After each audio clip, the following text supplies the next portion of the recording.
Welcome back, Santa Clarita Valley. We're here on your hometown station, AM 1220 KHTS, on the Neighborhood Watch, brought to you by All American Bail Bonds, where twice a month we talk about outreach with the Santa Clarita Valley Sheriff Station. With me in the studio, crack news team writer Jessica Boyer, Deputy Josh Dubin from the Sheriff Station, and on the line with us, one of the inaugural graduates of the Santa Clarita Valley Sheriff Station's Community Academy, Sulpher Springs School Board member Ken Chase. Cue the applause, please, Kyle. Hello, everybody. With that introduction, Ken, you really have to bring it for this segment. I just want to let you know that. Okay. I won't let you down. All right. Talk to me a little bit about your experience with the Community Academy. You guys just had your first graduation. Well, first let's back it up for the listener.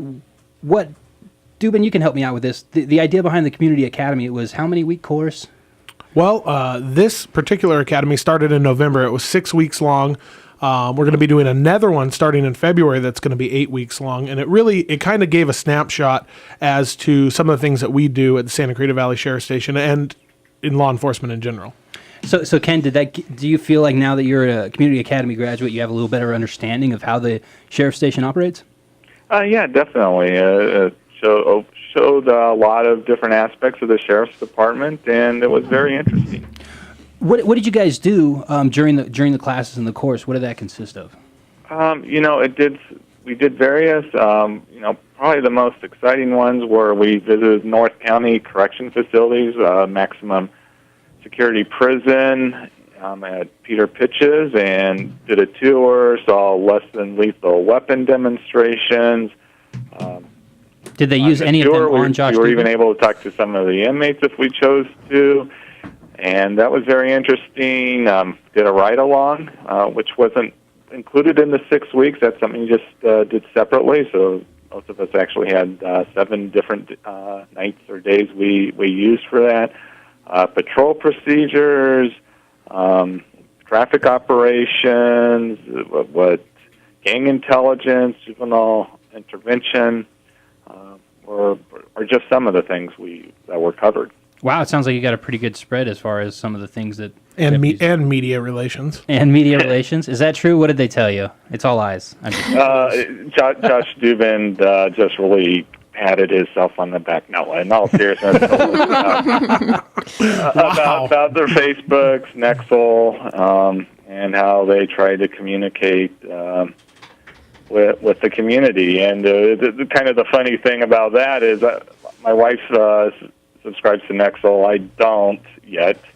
And she texted me yesterday how it was a nice graduation picture. So awesome, and that's an important thing. Ken, thanks for bringing that up. I want to let people know, for those who aren't aware, it's NIXLE. People can just go to your Google Chrome browser, whatever you use, and if you just type in Santa Clarita Nixle, you can sign up, and the alerts will go out from whichever neighborhood you live in, or if you want to get all of them, you can do that. So it's a great message system. You mentioned something interesting, though, as far as the conversations. Did you take the opportunity to talk to any of the inmates in Pitches? I didn't. I just kind of I stood back. I guess I was probably a little too intimidated to do that. There was one of us did, and it's kind of funny. You go in there and they were complaining.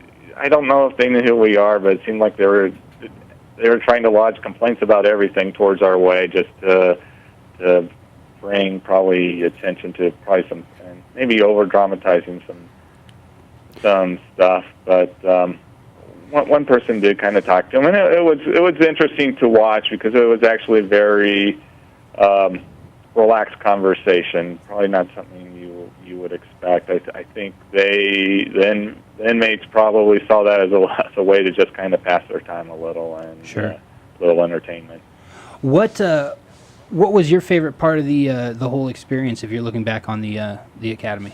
Definitely the ride along. I was just going to ask you that because I've been on one of those before too, and it's a lot of fun. And it really did it change your perspective on what happens during operations, or what was your takeaway from the ride along?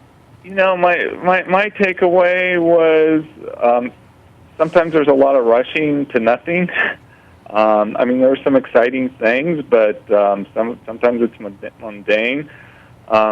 the deputy I was riding with was Deputy Owen, and one thing I really noticed about him, and I think this is different perceptions of people who come in contact with him. I think he was looking for a way to get the job done, but give them the benefit of the doubt. For instance, probably our first call we went on was at Hart High School, where just kind of a vandalism. There was some kids just kind of was playing on the soccer fields. I think they were disturbing some other people, and that's when they had called.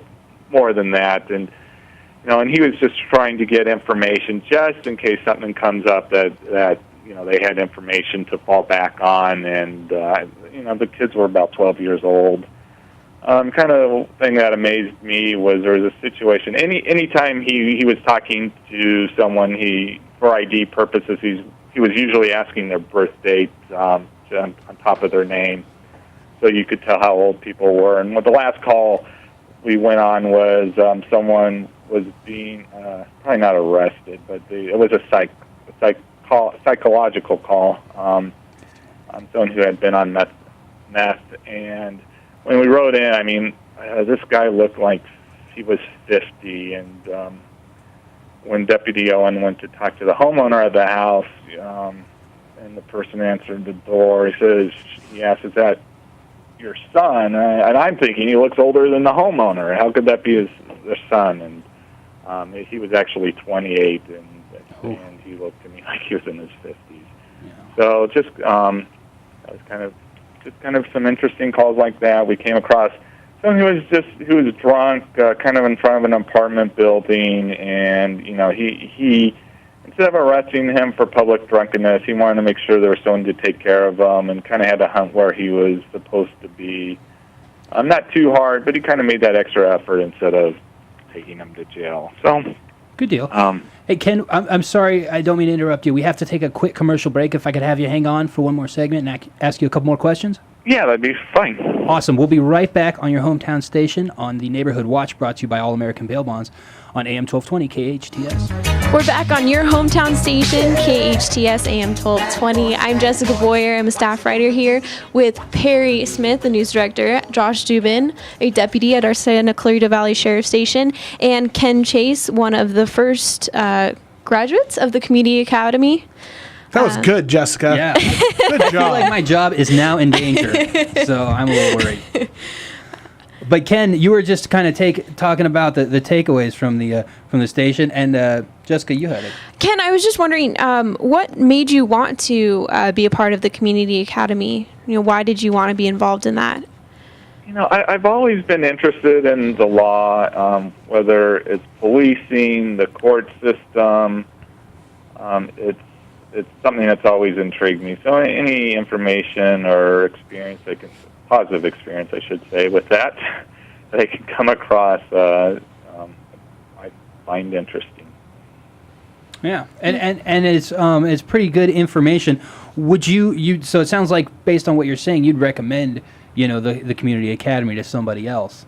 Oh, definitely. If you have any interest in policing or the law in general, I think it's a great experience. And my favorite presentations was the presentation on patrol procedures, and they really went through search and seizure, which Miranda rights, and just really went into a lot of detail on that, which I found very interesting.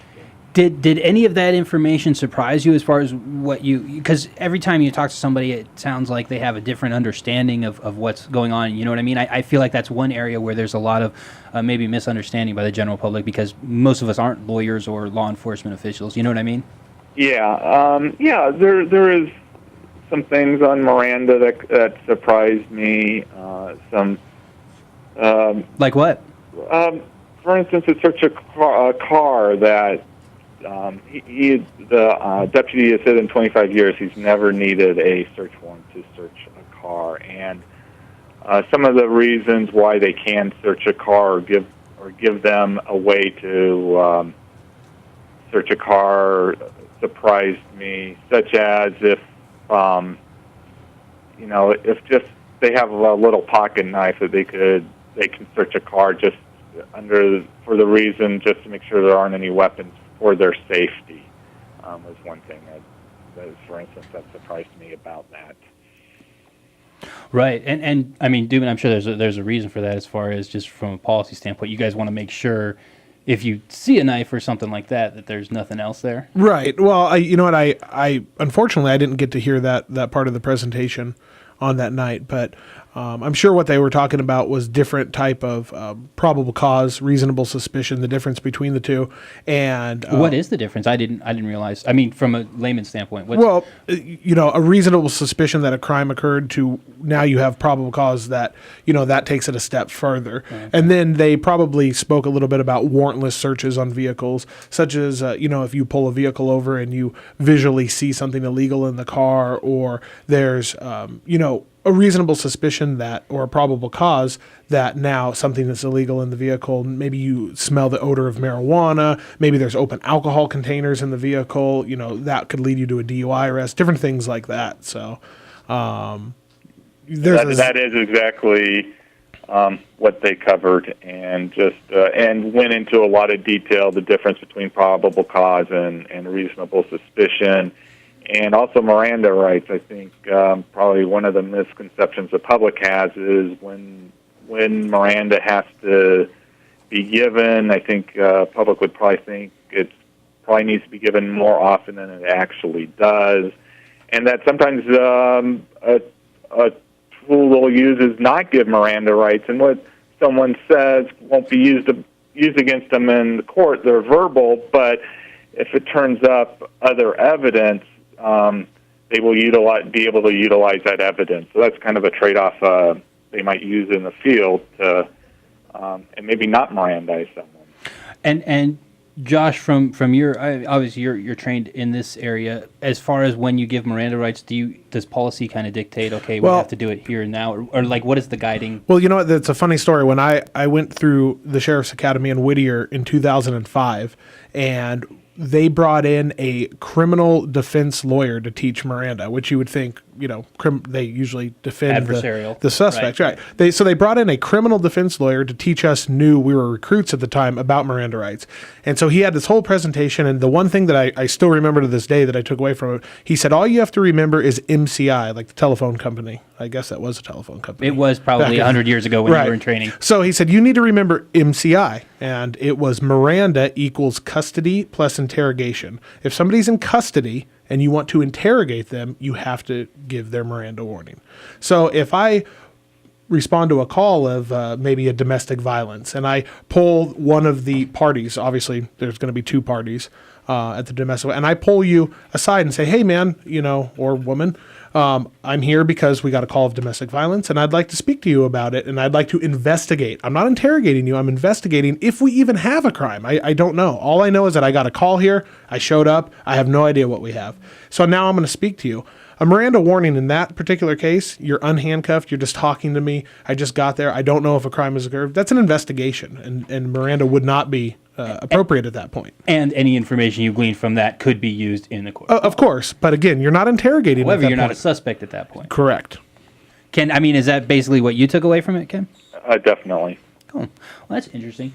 We have to take a quick commercial break. Ken Chase, thank you so much for your time and talking to us a little bit about the Community Academy. Again, it sounds like you had a good experience with it, so want to recommend that to others. Yeah, I had a great experience, and I just want to give a shout-out to Deputy Lapkin, too, who coordinated most of it, and she was great, and I would encourage the community, although I'm a school board member, this was purely as a community member, nothing related to that. It's something that almost anybody, you know, well, I think if you have a clean record over 18, anybody in the community can do, and I would definitely encourage it.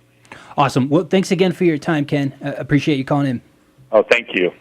And with that, we have to take, again, a quick commercial break on your hometown station, AM 1220 KHTS, Neighborhood Watch, brought to you by All American Bail Bonds.